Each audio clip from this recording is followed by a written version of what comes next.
네, 안녕하세요. 주식은 역시 기리기리세 기리십니다. 안녕하세요, 기리분들. 12월의 두 번째 날인데, 그런데 오늘 증시 의미 있는 상승이 나타나고 있고, 외국인의 자금도 왕창 들어오는 모습을 보여주고 있습니다. 이제야 진짜 바닥을 다진 건지, 결국은 시간이 지나봐야 알 수 있겠지만, 지금 이 바닥일 가능성도 상당히 높겠죠. 꼭 그렇게 바라며 오늘의 경제 소식 확인해 보도록 하겠습니다. 같이 공부하시죠. 렛츠 기릿! 첫 번째입니다. 어제 미국에서는 대중반도체 수출 규제를 발표하는 날이었습니다. 그래서 미국은 HBM의 중국 수출을 통제하겠다라고 말을 했는데요. 이 소식으로 미국 시장에서는 기술주 위주 그리고 AI 반도체 위주의 상승세가 이어졌다고 합니다. 조금 더 보자면은 HBM2 이상 메모리 칩과 장비 수출 규제를 강화하고 31일부터 적용될 예정이라고 하는데요. 이 와중에 한국산 HBM도 포함되면서 오늘 시장에서는 안 좋은 영향을 줄 것으로도 예상이 되었는데, 그런데 오히려 오늘 우리나라 증시는 나쁘지 않은 모습이 나타났죠. 한편 SMCI는 회계 부정 의혹에 대한 조사에서 아무런 부정 행위가 발견되지 않았다라고 얘기를 하면서 주가가 급등하는 모습도 나타났습니다. 그리고 최근 들어 좀 많이 올랐던 드론 관련주나 양자모 관련주는 크게 하락하는 모습도 동시에 나타났네요. 다음입니다. 신한투자증권에서 미국 증시가 내년 초까지 랠리를 나타낼 것이다 라는 전망을 꺼냈습니다. 아니 길이 야 미국은 지금까지도 계속 올랐는데 다음 달까지도 계속 오르는 거냐 라고 하실 수 있는데요. 그런데 충분한 근거가 있다고 하네요. 최근 쇼핑 시즌이 있었죠. 그런데 그때 봤더니 강력한 소비 경기가 또 확인이 되었고, 그러다 보니까 기업들의 심리도 회복되는 모습이 나타났다고 말할 수 있겠죠. 그리고 트럼프의 당선으로 시장이 환호하고 펀더멘탈 모멘텀이 탄력을 받으며 주가 상승을 정당화해주고 있습니다. 그래서 이러한 분위기는 트럼프 취임시까지 충분히 유효하다라고 판단을 해서 S&P 500은 6,600, 지금보다 10%나 더 오를 수도 있다고 하는데, 과연 신한투자증권의 말은 맞을지 앞으로 한 달 반 잘 지켜보도록 하겠습니다. 다음입니다. 이 와중에 프랑스에서는 조금 안 좋은 소식이 들려오고 있어요. 프랑스 정부가 붕괴될 수 있다는 위기설이 돌고 있습니다. 그 이유는 프랑스 정부에서 협상이 잘 되지 않자 내년 예산안을 통과시키기 위해서 하원의 표결 없이 특권을 통해 법안을 처리한다, 이렇게 말을 했기 때문인데요. 그러자 당연히 야권은 반발할 수밖에 없겠죠. 정부 불신임안을 발의하고 나섰습니다. 오는 4일에 표결에 나설 예정이라고 하며, 만약에 의회가 해산된다면 총리는 사상 최단 집권이라는 불명예를 안게 되고, 마크롱 대통령은 또 정치적 타격이 불가피하다고 말을 해볼 수 있겠네요. 그래서 이러한 불안감에 프랑스 증시도 흔들리는 모습이 나타났고, 유로 가격도 1% 급락하면서 14개월 내 최저를 기록, 그리고 또 이 덕분인지는 모르겠지만 달러도 다시 재차 급등하는 모습이 나타났습니다. 그리고 프랑스 10년만기 국채금리는 2.7bp가 상승했으며 유로권의 위기 가늠자로 평가받는 푸독의 국채금리도 8bp나 증가했다고 하네요. 이는 2012년 다음으로 높은 수치라고 하니까 현재 프랑스가 위기일 수도 있다라는 얘기가 나타나고 있습니다. 과연 정치적 불확실성 잘 해결이 될 수 있을지. 다음입니다. 어제 테슬라는 3.4%나 상승하면서 전 고점을 이렇게 강하게 뚫으려고 준비를 하고 있었는데요. 그런데 시간에서 1%나 하락하는 모습이 나타났습니다. 그 이유가 뭔가 봤더니 바로 테슬라의 또다시 보상안 문제가 떠올랐다고 하는데요. 2018년 테슬라의 한 소액주주가 머스크에 대한 대규모 보상 패키지에 반발해서 이를 무효로 해달라라고 소송을 제기했던 거 아마 기억나실 겁니다. 일론 머스크가 단계별 성과를 달성할 때마다 스톡 옵션을 지급하며 총 3억 주를 지급하는 보상안인데, 지금 현재 주가로 치면은 140조나 된다고 하더라고요. 진짜 큰 보상안이죠. 그리고 지난 1월 델라웨어 법원은 이 보상안에 대해서 무효 판결을 내리기도 했었는데, 하지만 머스크는 이에 반발하며, 이러다가 머스크가 떠나는 거 아니냐 이러한 위기감이 나타났고, 그 후 테슬라 이사회는 주총에서 보상안을 재상정해 통과시킨 후 판사에게 다시 검토를 보냈다고 합니다. 그런데 결국 또 받아들여지지 않고 보상안 무효 판결을 또다시 내렸다고 하니까, 이 소식으로 테슬라는 뭐 그렇게 심각한 악재는 아니지만 그래도 최근 들어 상승하는 그 흐름에서 1% 하락이라는 시간의 하락을 받을 수밖에 없었습니다. 과연 오늘 저녁 테슬라는 어떤 식으로 흘러갈까요? 다음입니다. 테슬라면은 자율주행 이야기 안 할 수가 없겠죠. 어제 제가 말씀드린 자율주행 영상 보셨나요? 진짜 테슬라의 자율주행은 말이 안 된다라는 얘기가 나올 정도로 완벽한 모습을 보여주고 있습니다. 그런데 그 대단한 자율주행 대결에서 중국을 따라잡지 못하는 상황이 펼쳐지고 있는데요. 중국은 시장 규모도 크고 기술 성장 속도도 빠르고 규제도 다른 곳보다 적다 보니까 격차가 계속 벌어지고 있다고 합니다. 그러다 보니까 최근 글로벌 업계에서는 중국이 합류하는 모습을 보여주고 있습니다. 이기지 못하면 합류한다. 이거는 뭐 전통의 전략이라고 말을 해볼 수 있겠죠.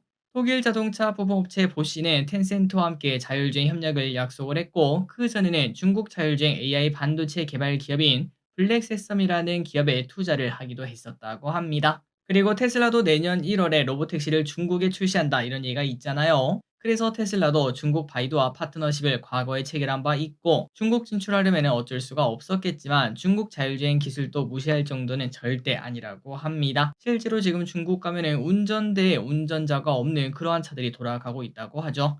그리고 얼마 전에는 포니 AI라는 기업이 나스닥에 상장하기도 했었는데, 이렇게 전 세계가 자율주행에 진심의 모습을 보이는 이때 우리나라는 도대체 뭘 하고 있는 건지, 이번에도 뒤처져서 아무것도 못할지 조금 많이 걱정이 되는 소식입니다. 다음입니다. 미국의 대중 반도체 수출 소식이 떴다는 거 아까 처음에 확인했는데요. 이번에는 HBM을 포함한다는 이야기가 나왔고, 참고로 하이닉스는 전량 판매가 미국이라서 걱정이 없지만 삼전은 타격을 받을 수 있다는 전망이 나왔었습니다. 그런데 오늘 삼전은 그래도 잘 버티고 지금 또 뭐 빨간불을 켜고 있는 모습이 나타났고, 개인적으로 주가가 정말 계속 내려가는 와중에 악재가 나왔는데도 더 이상 하락하지 않는 것은 매우 큰 호재라고 생각합니다. 바로 악재 해소라는 로직이 생겼기 때문이고, 그거를 몇 번 하다 보면은 이제 사람들의 투자 심리가 많이 바뀌겠죠. 악재가 나와도 아유 뭐 더 이상 떨어질 데도 없는데 뭔 악재요, 이렇게 반응하게 되고, 혹시나 호재가 나타나면은 이거 지금이라도 좀 사봐야 되는 거 아닌가, 이러한 로직이 완성된다라고 말을 해볼 수 있겠습니다. 물론 지금부터 삼성전자 뭐 6만전자, 7만전자, 8만전자 이렇게 간다는 의미는 아니지만, 지금 라인이 저점은 맞구나라는 생각에는 한 표 더 던질 수 있겠네요.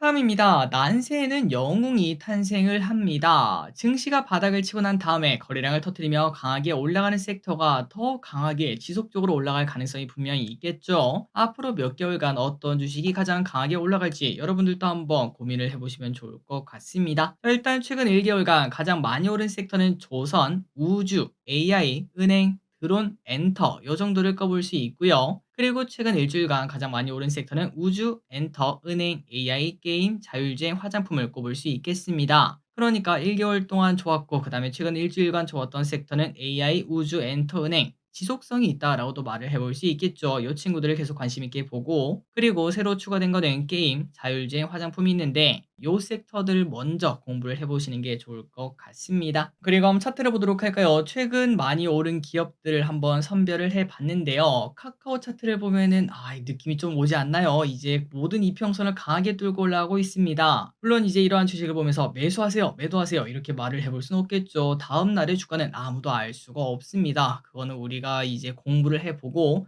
오케이 오케이 이 라인대에서 충분히 살만한 기업이다라고 생각한다면은 당연히 지금 가격이 얼마든지 매수를 해 봐야겠죠. 그런데 내가 생각했을 때 이건 좀 아닌 것 같아. 혹시나 이제 뭐 나중에 다시 떨어져서 121선에 닿으면은 그때는 매수해 봐야겠다, 그런 생각이 든다면은 관종에 넣어 놓고 기다리는 방법도 쓸 수 있겠습니다. 한 번에 올라가는 기업은 또 없으니까요. 어쨌든 카카오 차트 정말 이쁘다는 걸 확인할 수 있고, 그리고 게임주 요즘 상황이 다르다는 걸 많이 말씀드렸습니다. NC소프트 최고가 또 갱신하는 모습을 보여줬죠. 그리고 AI 관련주도 정말 괜찮은 모습인데요. 이스트소프트, 차트가 기가 막힙니다. 올랐다가 오른쪽으로 기었다가 한 번 더 갈 수 있을지 보도록 하고, 자율주행 저기리시 이거 10배 간다 뭐 이렇게 말을 하고 있는 섹터죠. 물론 10배 갈지 안 갈지는 아무도 알 수 없으나 SOS랩 같은 기업을 보면은 이런 식으로 우상향하는 모습을 나타내고 있습니다. 그리고 오늘 증시가 이제 강하게 반등하는 와중에 과거의 영웅이었던 삼양식품과 VT, 화장품과 음식료죠. 이 친구들도 급등하는 모습이 나타났는데, 일단은 겉토양은 확실하게 만드는 모습입니다. 다만 여기서 이제 지속성이 있을지는 조금 더 볼 필요가 있겠다. 지금 이제 오르는 거는 몇 개월 전에 그 영광 때문에 한번 올라가는 거라고 볼 수 있고, 이제부터 올라가려면은 실제로 실적이 여전히 살아있는가, 이 부분이 많이 중요하겠죠. 과거보다 더 꼼꼼하게 볼 필요가 있겠습니다.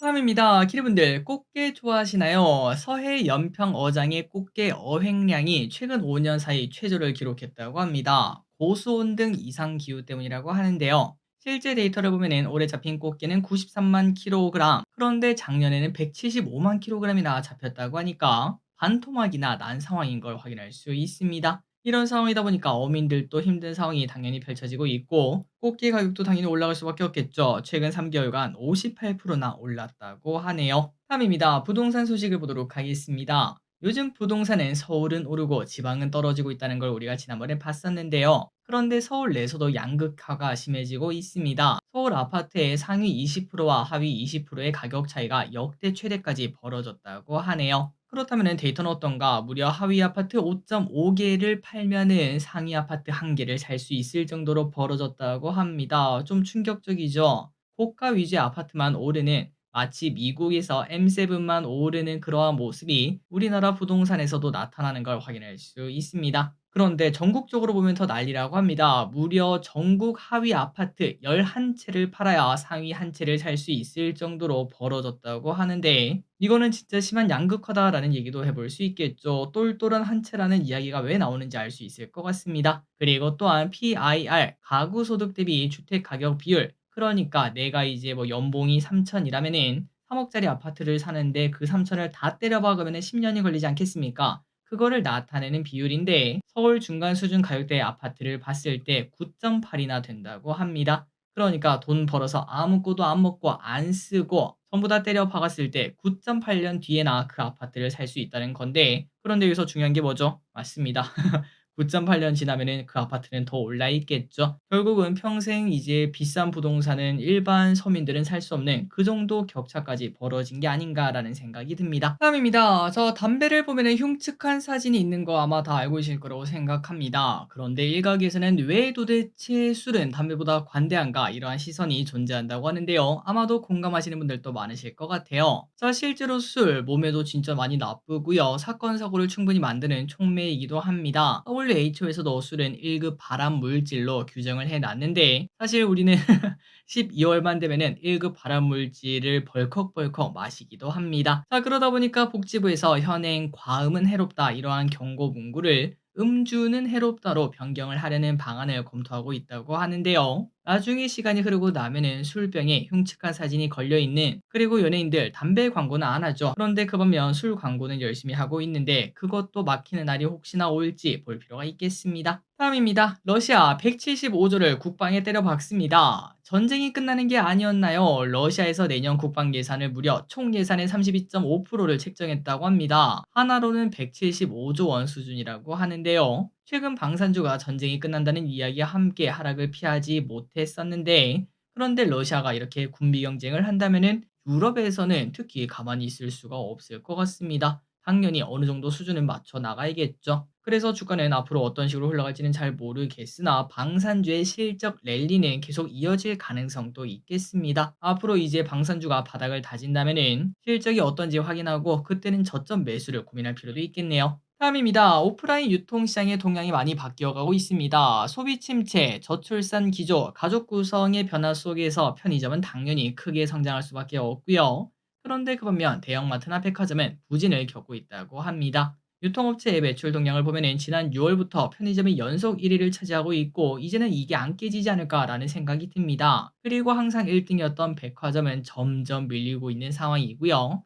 특히 10월 달엔 백화점 성수기인데도 불구하고 백화점 매출이 편의점에게 밀리는 모습이 나타났을 때 확실히 세상이 바뀌고 있다는 걸 느낄 수 있습니다. 다음입니다. 자, 알리테무 지금 또 사용하시는 분들이 계신가요? 처음에 그렇게 싸다고 해서 한두 번 사용해 본 알리테무 그 이후에 인기가 좀 사라졌나 했는데 지속적으로 성장을 하고 있습니다. 알리익스프레스 왼쪽에 보이는 요거는 월간 사용자 수 1000만 명이 코앞이라고 하고요. 참고로 쿠팡이 3200만 명인데 알리익스프레스는 1000만 명으로 2등을 차지한다고 합니다. 그리고 3등이 누군가 11번가로 890만 명, 그리고 테무도 730만 명으로 4등을 차지하고 있다고 하네요. 자, 그래서 오랜만에 알리를 들어와 봤는데 여전히 뭔가 중국 감성의 홈페이지는 좀 어색한데 그런데 이거 좀 말이 안 됐습니다. 그 가격을 보니까 신라면 20봉지에 8,000원에 팔고 있는데 얘네는 도대체 이 라면을 어떻게 만드는 걸까요? 농심 공장에서 훔치는 건지 어떻게 그렇게 싼 건지 아니면은 뭐 미끼 상품인지 혹시 아시는 분 있으면 알려주시면 감사하겠습니다. 진짜 싸도 너무 싸더라고요. 다음입니다. 플룸버그에 따르면 스페이스X가 기업 가치를 3,500달러, 그러니까 492조 원으로 높일 수 있는 공개 매수를 논의하고 있다고 합니다. 지난 6월만 해도 공개 매수에서 기업 가치를 약 250조 원으로 평가받았었는데 그런데 지난달에는 350조였고 그런데 이제는 492조로 이게 그냥 코인 아닌가라는 생각이 들 정도입니다. 어쨌든 6개월 만에 2배나 성장하고 있다고 하네요. 자, 그렇다면 이렇게 뻥튀기가 된 이유가 뭔가? 당연히 트럼프 당선에 대한 프리미엄이겠죠. 앞으로 4년간 얼마나 성장할지 모른다라는 프리미엄이 적용되고 있는데 특히 스페이스X는 나사를 최대 고객으로 두는 만큼 앞으로 정부 계약 수주가 더 커질 것으로 예상이 되며 로켓 발사 규제 완화에 대한 기대감이 더해졌기 때문이라고 합니다. 우주의 시대가 열리고 있다는 것도 우리가 느낄 수 있네요. 다음입니다. 오늘 화장품이 급등하는 모습이 나타났습니다. 저 개인적으로 좀 관심을 둘 필요가 있다라는 생각이 드는데 한번 관련 내용을 보도록 할게요. 올해 1월부터 11월까지 한국 화장품의 수출 규모가 약 13조 원으로 역대 최대를 기록했다고 합니다.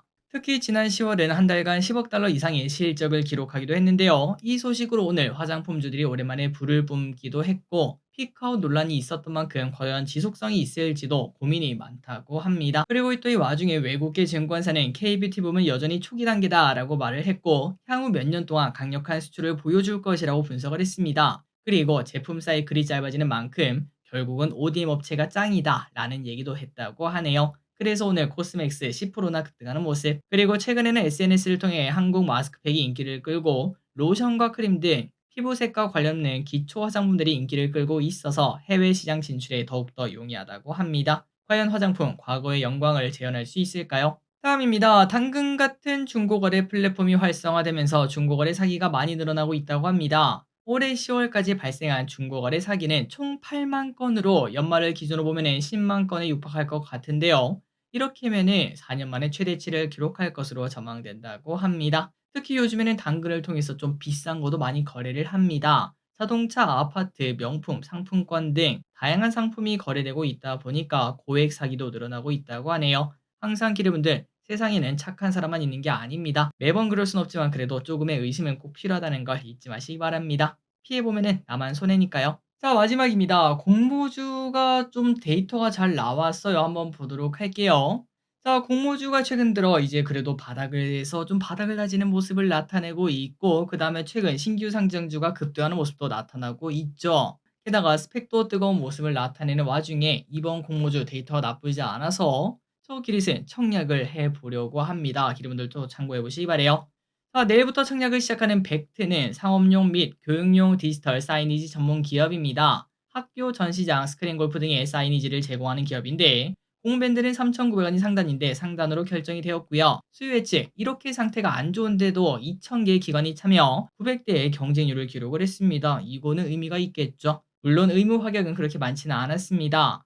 유통물량 예정치도 34%로 상당히 높은 모습인데요. 하지만 시가총액이 얼마죠? 530억밖에 안 됩니다. 34% 해봐야 200억도 채 안 되는 모습이죠. 그렇기 때문에 얘는 꽤나 괜찮을 수 있겠다라는 생각이 들더라고요. 신한투자에서 진행하는 친구인데 아직까지 뭐 100% 먹는다 이렇게 말을 할 수는 없는 상황이긴 하지만 그럼에도 이럴 때 또 크게 먹을 수 있지 않겠냐라는 생각이 드신다면 청약을 해보시면 좋을 것 같습니다. 저기릿은 청약하도록 할게요. 그리고 이왕이면 좋은 결과 있었으면 좋겠습니다. 자, 오늘의 공부 여기까지 끝났습니다. 지금까지 같이 공부해서 진심으로 감사합니다. 지금까지 기리셨습니다. 빠이요.